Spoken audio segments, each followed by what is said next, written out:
Hello guys and welcome to a brand new video. Today I'm here with an FGO servant analysis video. I will be reacting to the newest servant that has been released. This is Dante Alighieri 5-star pretender servant demonstration. So he is part of the Caldia boys, I think, that event that we have, the White Day event we have in FGO.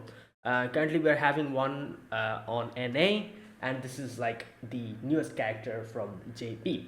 So yeah, I will be reacting to Dante. I will be reacting to his noble phantasm, his demonstration, his skills, and other details. Look at his ascension arts and talk about them. Give my opinion, my impressions about them, just like I usually do. And yeah, so that's what I'll be doing in this video.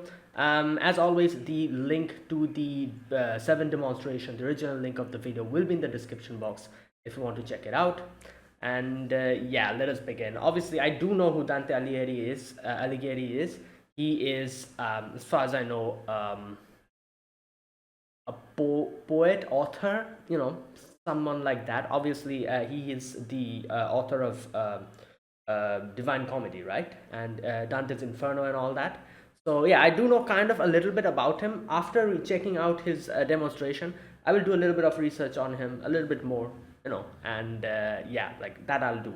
But let's first react to his servant demonstration first. So yeah, let us get started. Right, so Dante Alighieri 5-star pretender servant demonstration. Here we go. Okay. Oh damn.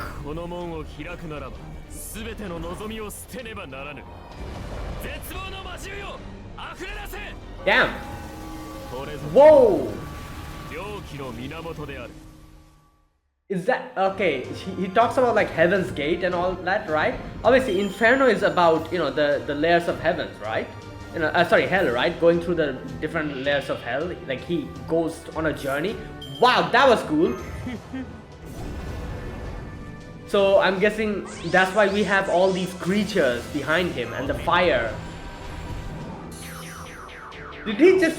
What the hell is that? Did he just...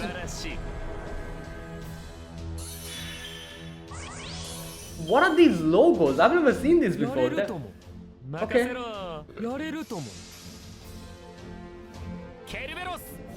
Oh, that's Cerberus. Okay.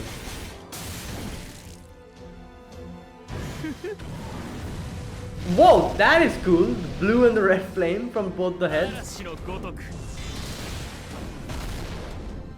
Okay. Okay, you know what? This is very, very cool. Like, I don't know what it is, but they're very unique. The animations.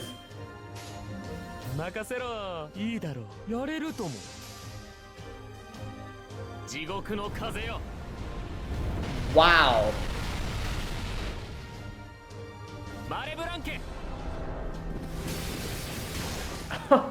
Damn.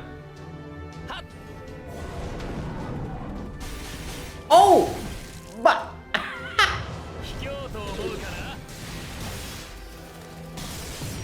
yeah, this is really cool.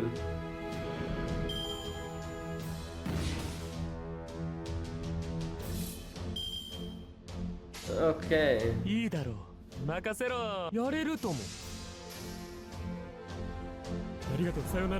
Wait. Oh, damn! Skipped it.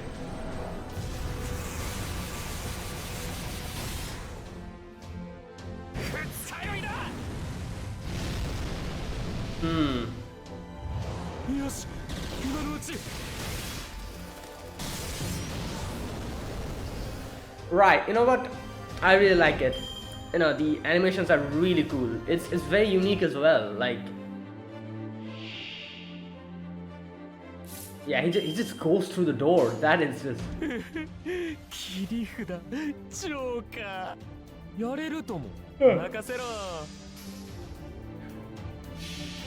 Okay.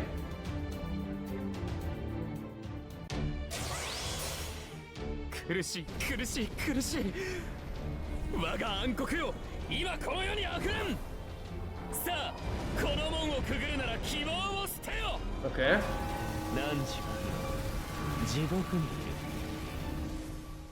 Yeah, so he's like opening the Hell's Gates or something.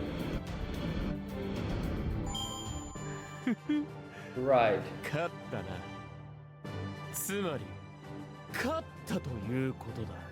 What? He just repeated himself. He said, "Oh, I win. That means I actually won." So that's literally what he says.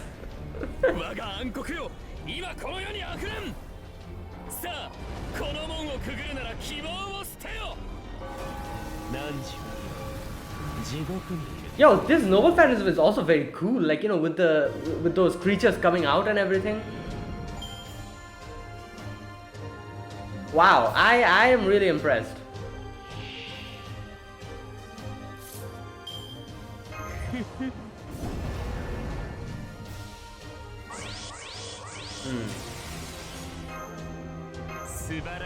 Oh, here's the whole arts and the okay.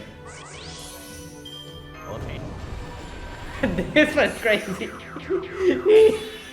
he does the whole paw thing with Cerberus. Oh boy.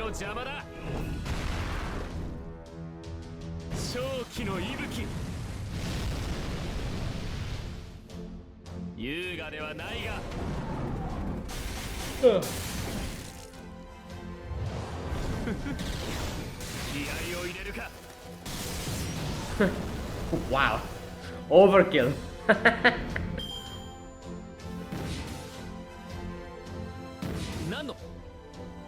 I'm very curious. Obviously, I'll get to see that when checking out his skills. I'm very curious about the P icon on top of his.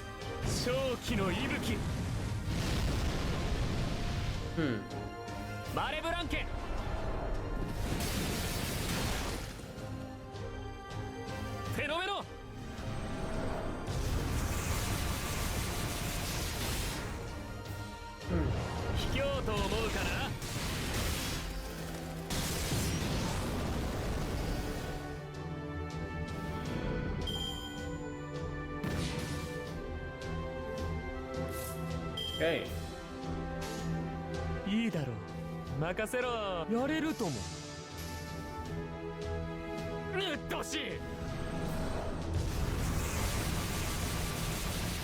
Damn.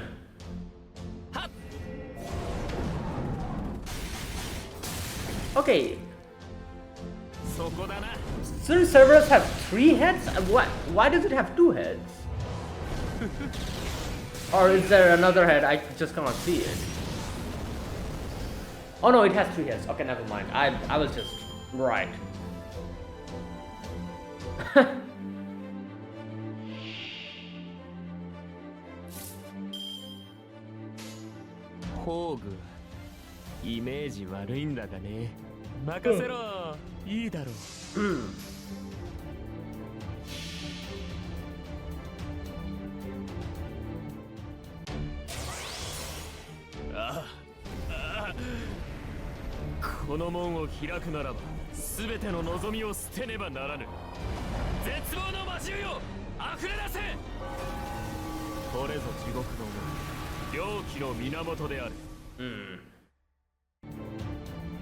Okay. Alright, the third ascension. I'm very curious. Okay.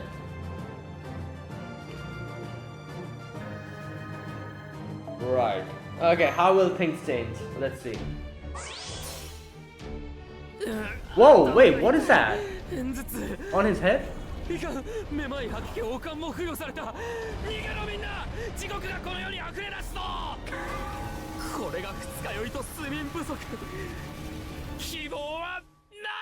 What? Okay. He talks about like being sleep deprived and stuff, and okay. Wait. What is that? Horn? No, that's not horns. What are that? What is that? Oh my, okay, that is cool. Wow, that skill animation is so damn good. Wow, okay, that is like a L'Oreal wreath like. Oh, Sitting on. That's what it is, right? But behind his head.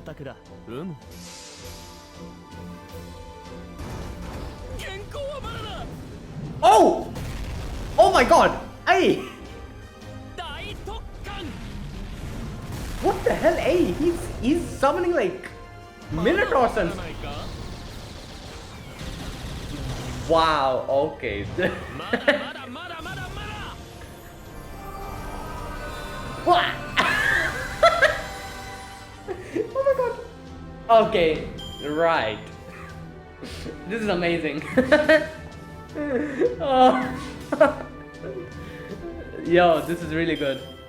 Wow. The third Ascension animations are really, really good.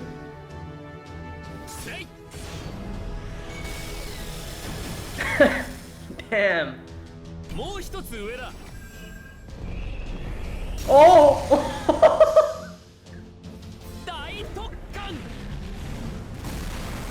Oh! His extra attack is so extra! Look at this! What the hell? Oh my God.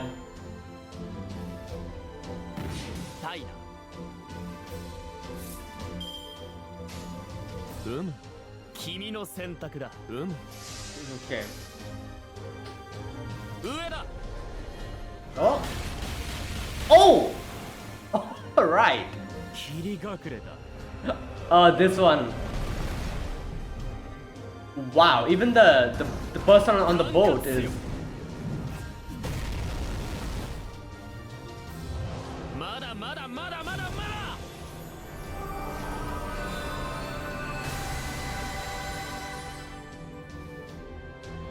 Yeah, this is really good. Third Ascension animations are absolutely amazing.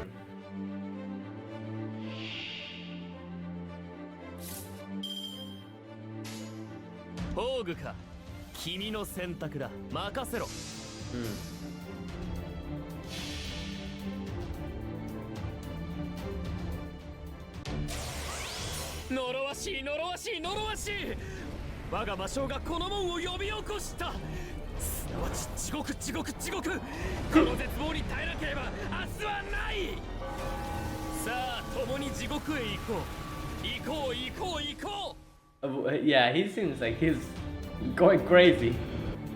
Well, 天に昇るのか。であれば、ベアトリーチェによろしく挨拶を。who is this Beatrice? いや、しなくていいか。Okay, interesting. Okay, that's it. Alright. Oh my God. You know what? I really like it. The first Ascension animation in itself was pretty good. But the third Ascension like went above and beyond. I feel like that extra attack is insane. What the hell is that? It like encompasses the whole like mobile screen and just. Have we had any like extra attack which just takes up the whole screen? Have we had any? I cannot remember. There's been so many characters in this game that I don't remember. But I feel like this is like it actually encompasses the whole screen. You know, the cloud and the whole thing. God damn, that was insane. Even the few of the attacks were like my absolute favorite in the third Ascension. For example, obviously that big thing, I don't know what that is, like a Minotaur or whatever, and you know that comes in. There was that one where those like flying creatures come and like does something and like like bombards the enemy. You know, every single one of them were just so good. And yeah, so I'm pretty sure there's a lot of things that are like that are probably like like referencing here. People who have probably read Dante's Inferno will know about a lot of the things. I don't know much about it. I just know like what it is, and that's it. And I'm pretty sure that like most of this are kind of like like referencing Dante's Inferno, right? Because as far as I know, Dante's Inferno is Dante like going on a journey through hell. Like it's I forgot how many layers, but like from through the different layers he's like going on a journey or something like that. as far as I can remember, and he like describes each and every hell like in a layer, and talks about what type of like people go there, what type of punishment that they're going through there, why they are there, what sin is like like have they committed for like each layer is like connected to like a certain sin, and I think like it goes more and more like worse and worse as you go more and more deeper. And I think like the final layer is like the layer where like Satan is there or something. I don't know. I like I don't know that much. Like I've just like the little things that I've heard. I'll check it out. I'll check it out after this. But first, let me talk about the animations. Like yeah, all of those animations were absolutely amazing. You know, and yeah. So the Noble Phantasm itself was very cool. I really like the way they did the whole like the whole camera work there, where the gate opens and like the like the twisting, like the flame thing that comes out along with it, those creatures come out. That was really cool. I really like that style of the Noble Phantasm.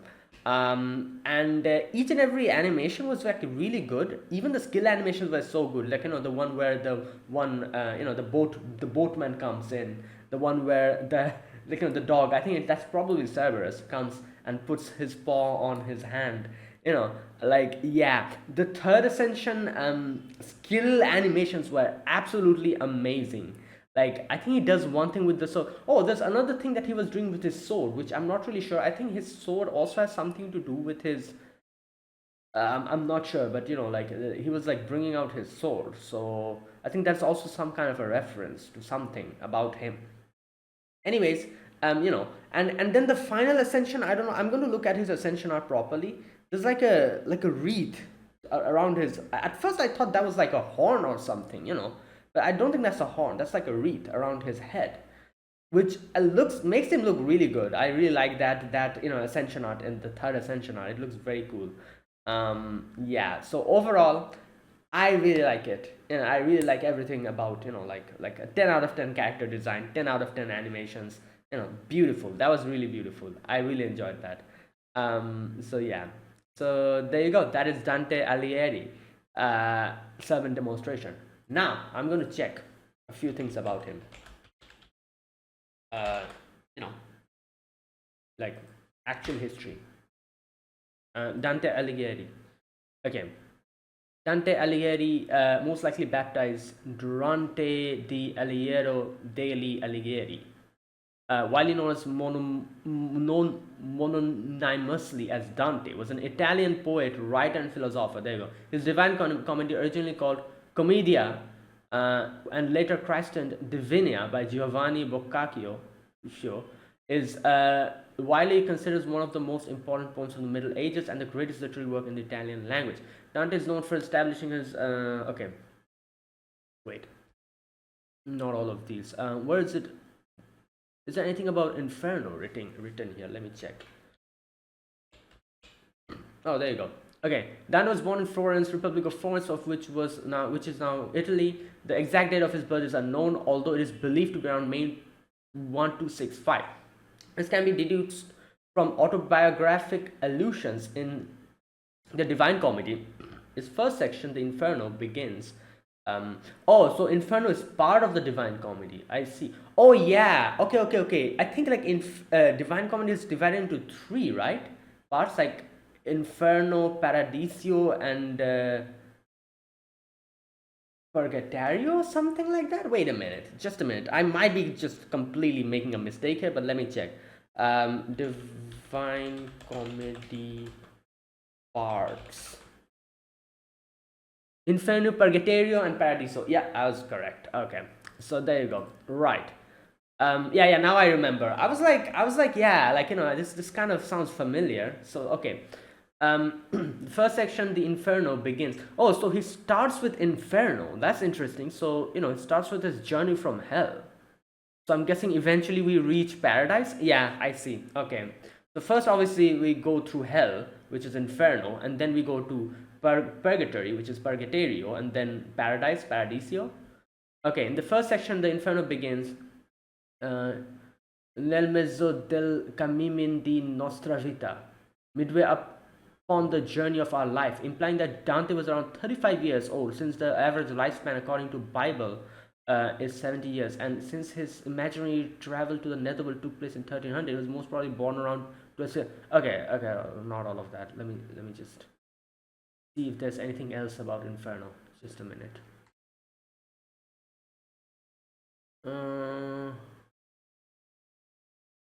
Okay, cannot really find. Okay, the Divine Comedy describes Dante's journey through hell, Inferno, Purgatory, Purgatorio, and Paradise, Paradiso. He's first guided by the Roman poet Virgil and then by Beatrice. There you go. I was like wondering who's Beatrice. Okay, of the books, Purgatorio is arguably the most lyrical of the three, referring to more contemporary poets and artists than Inferno. Paradiso is the most heavily theological and the one in which many scholars have argued the Divine Comedy's most beautiful and mystic passages appear.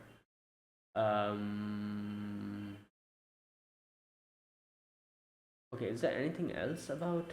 Wait a minute. Dante's Inferno layer. I'm pretty sure there was like layers. 9 levels. Okay. Right. So it goes through like okay,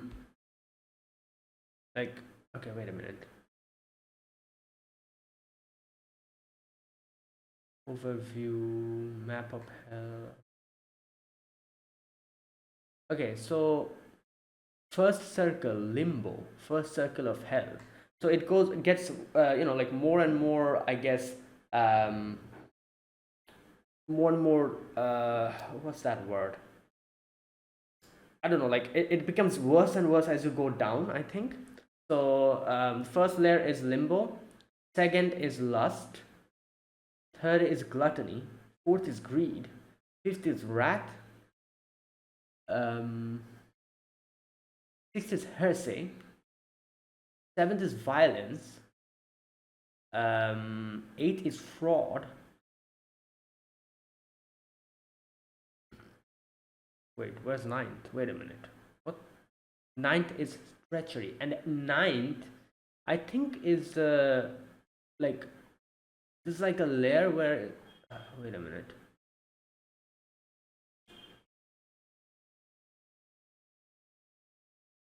Here we go. Virgil proceeds to guide Dante through the 9 circles of hell. The circles are concentric, representing gradual increase in wickedness and culminating at the center of the earth, where Satan is held in bondage. The sinners for each circle are punished for eternity in a fashion fitting their crimes. Yeah, each punishment is a contrapasso, a symbolic instance of poetic justice. For example, later in the poet, Dante and Virgil encountered fortune tellers who must walk with their heads on backward, unable to see what's ahead. Damn, because they tried to see the future through forbidden means. Such a contrapasso functions not merely as a form of divine revenge, but rather as a fulfillment of destiny freely chosen by each soul during his or her life. People who sinned but prayed for forgiveness before their death are found not in hell but purgatory, where they labor to become free for their sins. Those in hell are people who try to justify their sins and are unrepentant. Wow. Okay, yeah, so there's a lot of things to read over here. Like, obviously this is only Inferno. There's like Purgatorio and Paradiso as well. But yeah, I knew about Inferno a little bit. I don't know much about the other two. I knew about Inferno a little bit. That's why, And so let me know in the comments if you want to, like there was definitely a few, probably like these few creatures that we saw. I'm guessing each of the creatures were probably connected to a certain circle, certain layer, or something like that, maybe. I don't know.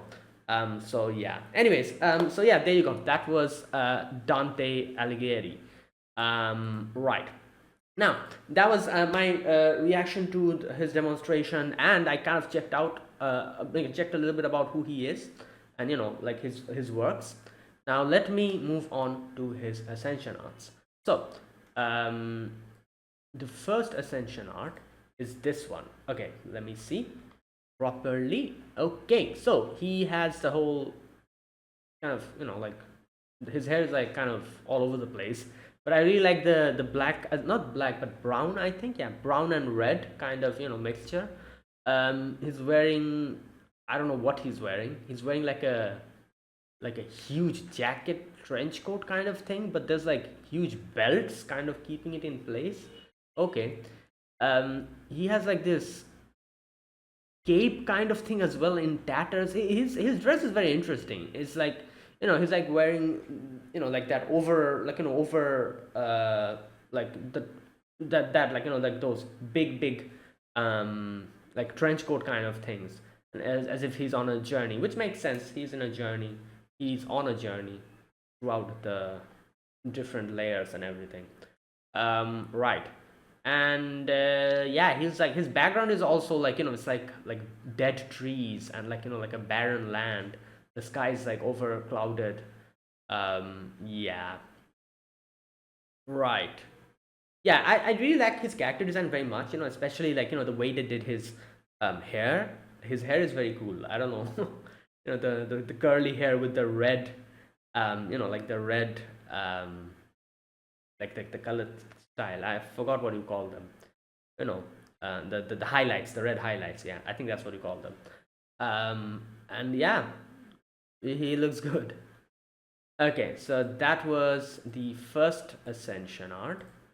Now, here we have the second Ascension art, and here you can see is like his dress is like a lot lesser here. I guess, yeah, but he still has like the red kind of like, coat that he's wearing. His hair is fully visible here. His face is also kind of visible here. Right, and not only that, yeah, you know what, his character design is very good. I really like it. Like, just there's something about it, with the, and then, on top of the red coat that he's wearing, he has like this type of a thing covering him, which is like in tatters. His hand and everything. The cloth that is draped over it is like in tatters, and it looks really cool. Right. So yeah. Well, his shoes are kind of interesting. I saw in the previous Ascension as well.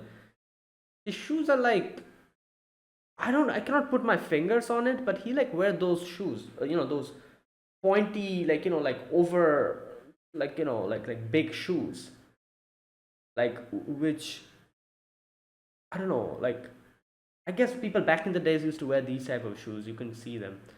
Yeah, I don't know what you call them, but yeah. Okay.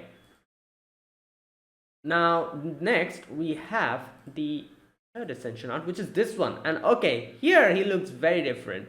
Okay, I have no idea what, like, that is like a laurel wreath, right? Around his head, but it looks like it's like horns. It seems like those are horns, but those are not horns. Those are like, and his hair style has kind of changed here. It's like more reddish, and yeah, and his dress is kind of different. He's like wearing like a proper nice dress here with black and red color theme. Yeah, and his dress is like very new here. It looks like it's very, very like, yeah, he really changed his whole drip. Oh my god. Right. Really nice looking Ascension art again. And yeah, there you go. I think this is probably my favorite one out of the other two. Out of the three, this is my favorite one. Okay, and then we have the final Ascension, which is this one. And oh boy, this one is artistic. Just look at it. It seems like it's like a picture on the wall, like, like those picture that people draw, like artists draw. It's like that. And there's something about this art, this Ascension art, that is just so, I don't know what to call it, but it's so um picturesque. It seems divine, kind of, in a way. you know as if he's coming down from the sky or something. Like, yeah, really good. And they changed the art style accordingly as well. You can see it, these art style, like, the way they painted this Ascension art is not the same as the previous ones. This one is like he's part of a portrait. He seems like he's part of a portrait, like the Mona Lisa or something. It seems like that, and it looks so good. And yeah, Yeah, really good Ascension art. All Ascension arts are top notch. Okay, now that was my reaction to the Ascension arts. Now let me look at his skills. Let's see what he does and how strong he is. Okay, first and foremost, I'm going to check how many hits he has. Buster card, wait, so 2 buster card, 2 arts card, 1 quick card. Buster is 3 hits, arts is 4 hits, and quick is 4 hits. Extra is 5 hits. Okay, then we have the Noble Phantasm, which is 4 hits. Okay, right. Now, let me look at his skills. So the first skill is, wait, wait a minute. He's, is he is he not limited? Uh, he Okay, let me know if he's limited or not.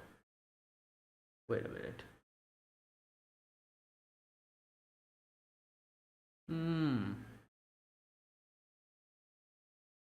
Okay, I cannot find it. But here it's written story SSR pretender. I don't know what that means. Is he like story locked? But then what? Yeah, I'm assume so. He's story locked. Okay, I don't know. Let me know. Right. Okay, so Dante Alighieri, pretender. Okay, his first skill is called wandering through 3 words. Okay, before I begin this, one thing. Okay, I need to read this. Oh no, that's the Noble Phantasm. Okay, I'll read that at the end. Okay, so let me start. Wandering through the 3 words EX. Increase quick card effectiveness 10 to 20% for 3 turns, and arts card effectiveness 10 to 20% for 3 turns, buster card 10 to 20% 3 turns, and apply guts 1000 HP 1 time 3 turns for yourself. Okay, this seems basic, right? Like, quick card effectiveness, arts card effectiveness, buster card effectiveness 20%, which is quite a good amount for all the 3 cards to have, and it's for 3 turns, which is also quite good. Guts, okay, and yeah, so it's an offensive guts type of skill. Okay, it's good. Cooldown, minimum cooldown 6, maximum cooldown 8. Okay, skill 2, star of 100 poems, A plus. Gain 10 to 20 critical stars plus change field to heaven or hell for 5 turns. Oh, so wait, this is random? Select effect. Oh no, you can select it. Okay, all right. And increase arts card effectiveness by 10 to 20%, 3 turns, and critical strength 30 to 50% for 3 turns. Oh wow. And restore 1000 HP each turn, 3 turns for all allies when on a heaven field. Plus increase buster effectiveness 10 to 20% 3 turns, and NP strength 20 to 30% 3 turns, and NP gauge each turn 10% 3 turns for all allies when on a hell field. Wait, what? I don't understand this part. Wait.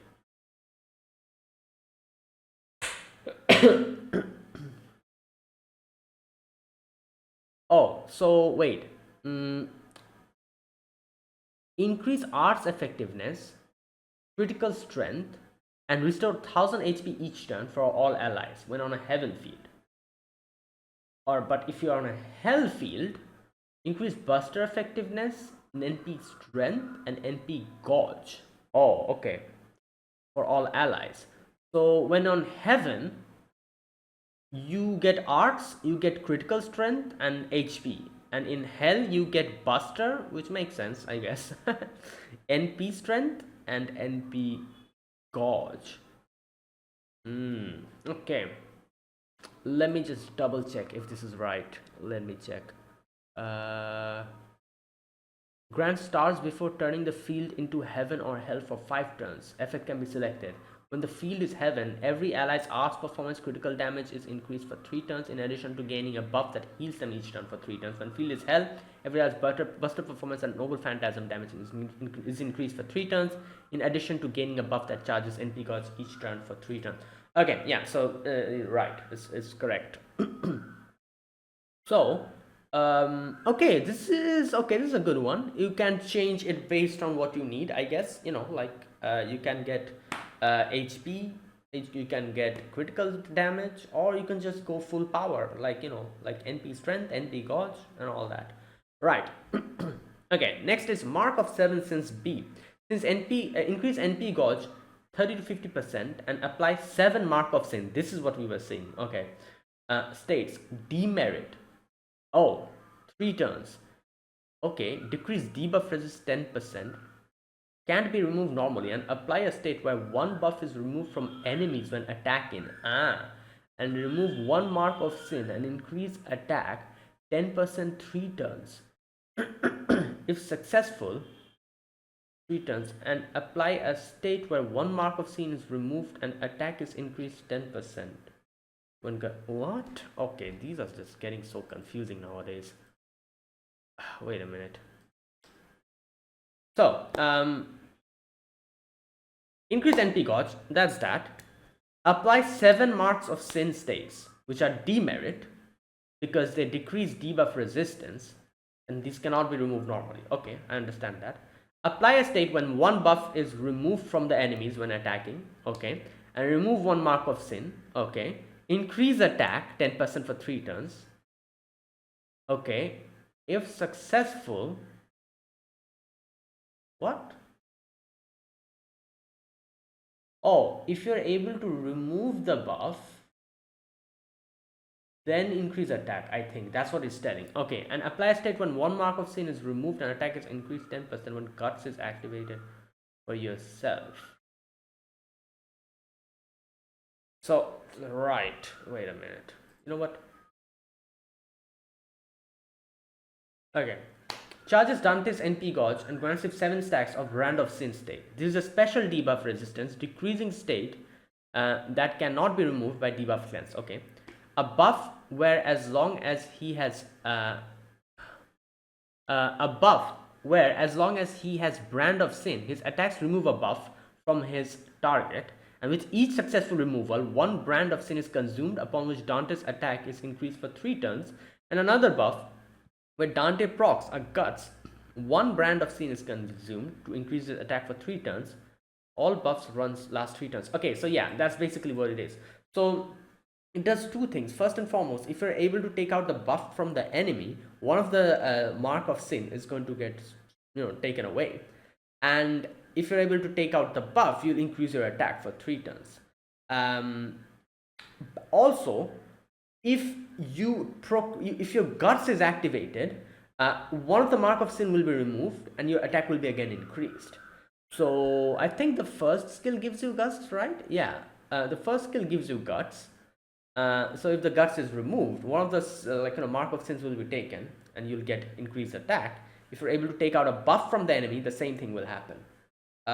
Right. Okay. But the Mark of Sins gives you, decreases your debuff resist by 10%, which is a demerit, I guess. Okay. Next is a Noble Phantasm. Lasciate ogni apparenza. Voi centrate X. Arts. Okay. Apply special attack, Heaven attribute, 50%. 1 turn for yourself, 1 on a Heaven field. And apply special attack Earth attribute 50% 1 turn for yourself on a Hell field. Okay. Increase NP strength, overcharge 20 to 40% for 3 turns for yourself, plus deal damage NP 450 to 750% and inflict curse 2000 HP and decrease charge for all enemies. Oh, it also decreases charge for all enemies. Okay. Right, so Noble Phantasm seems okay. Depending on whether the field is Heaven or Hell, grants Dante bonus damage against Sky attribute or Earth attributes for 1 turn, and in addition to increases Noble Phantasm damage for 3 turns before dealing AoE damage that curses enemies for 5 turns and decreasing their charge. Yeah, so I feel like the main thing about his Noble Phantasm is basically the whole Heaven and the Hell attribute, where based on which wait a minute. Yeah, based on which field you are on in the second skill, which one you choose, you can deal extra special damage. So I guess, like, and it's quite a bit, 50%, so I guess you'll have to change your field based on what type of enemies you're fighting. If your enemy is more like weaker to like the heaven attribute or the earth attribute, then I guess you'll have to change, like, do it accordingly. Like the thing is, obviously, like the normal advantages that we get for, like the class advantages, obviously we keep in, like, most of us keep in mind that. But I actually have never, like, really paid that much attention to these attributes, like the heaven attribute or like the earth attribute. A lot of the other traits that characters have, I never really pay that much attention to it. So for me, like, seeing this, I'm like, okay, this seems interesting, but will anyone even think about it this one? I guess, like, really, like, people who like really like are very much thorough with this game will probably pay attention to these small little things as well. And I feel like nowadays, like, FGO like are putting stuff like this more, like, these traits and these attributes which people barely even looked at before. Back when I started the game, people barely even knew about these things. I didn't even know about it, like these are actually a thing.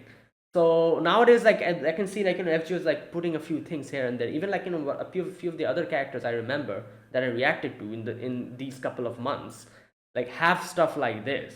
So I guess we'll have to pay attention to these things as well, because they're paying more attention to these in the characters, because 50% extra damage is quite a bit. So I guess you'll have to use him accordingly, based on what enemies you're fighting. Okay, so passives, he has two passives: independent action D plus, increase critical strength by 9% for yourself; territory creation D plus plus, increase arts card effectiveness 5.2% for yourself. Okay, right, so there you go. That is his skills and everything. Now I'm not really sure how he will be on field in gameplay wise, but looking from his like, judging from his skills, I think he's okay, right? Like, I don't know, I cannot really say unless and until, like, you use him on the field and see how he does, what numbers, like, how much the damage he causes or what he does. I guess you cannot really say it like that. But from everything, I think he's okay. He's, like, there's nothing really that's really standing out to me. So let me know, like, let me know whether he is like really good, or he's like okay, good, kind of, or he's like really really good, like something like that, because I cannot really understand, because there's a lot of things going on here, um you know with the whole, like, uh the things. I guess the third skill is very interesting. It can actually make him quite strong, because there's like 7 marks of sin, and I guess, if you're able to remove the buff from the enemy, one buff removal means 1 mark of sin will get absorbed, and you'll get 10% increased attack for 3 turns. And triggering your guts will also do that. So that means, if you are able to, I don't know if it is possible, if you're able to, like, take out like 4 buffs in 1 turn, can you do that? Because you're getting 4 attacks if you're using him, with the brave chain, that whole thing, you're getting 4 attacks. Is it possible to take out 4 buffs at, like, for example, let's say the enemy has like 6 buffs or something like that, like, no, 7 buffs, like, what, defense up, attack up, critical damage up, stuff like this, and you use him, like, to take out those buffs. You take out 4 buffs. Can you do that? You're getting like a 40% increase in attack, like, in that turn immediately, which is going to stay for 3 turns, and you'll still have 4 mark of sins left, which you can trigger again. No, not 4, sorry, 3, because you used, 3 left. And if you attack with him again, you can, take those out as well and get another 30% increase. So you'll be able to get 70% increase within like 2 turns. 70% increase in attack, which is pretty damn high. Not only that, the fact that you can remove buff just by attacking in itself is like a crazy thing. because by buffs I'm assuming you can also take out invincibility, evade, and the other stuff like that, right? So that'll be actually very helpful. Now I'm not sure, because they say if you're successful, I'm not sure if, like, how is there like a percentage that you'll be able to, like, there's a percentage amount of chance that you'll be able to take out the buff? Is there anything like that? Let me check.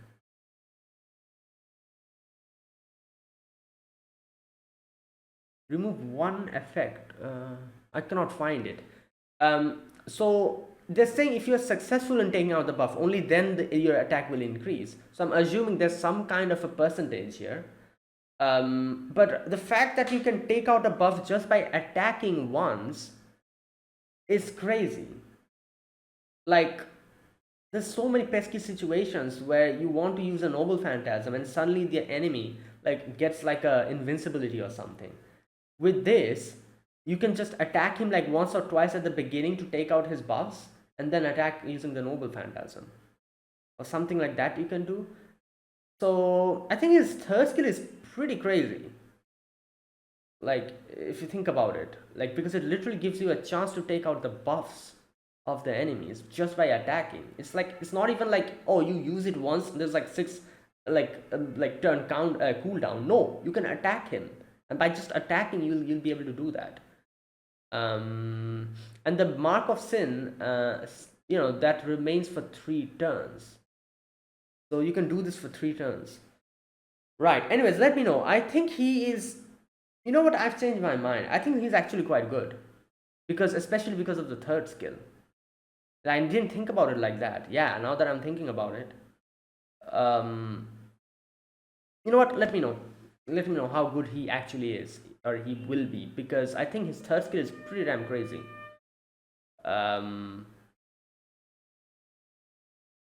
Yeah, okay, so there you go, that is it. And that was my reaction to Dante Alighieri.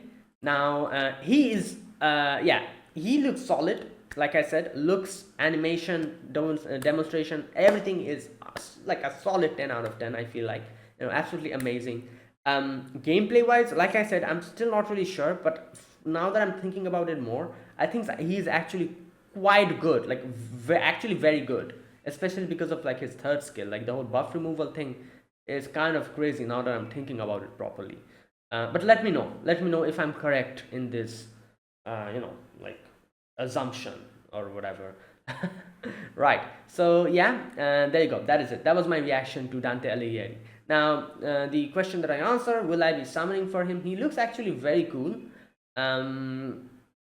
but I guess I'll have to think about it. Like 2020, now it's 5 6 7 2027 in NA he'll come.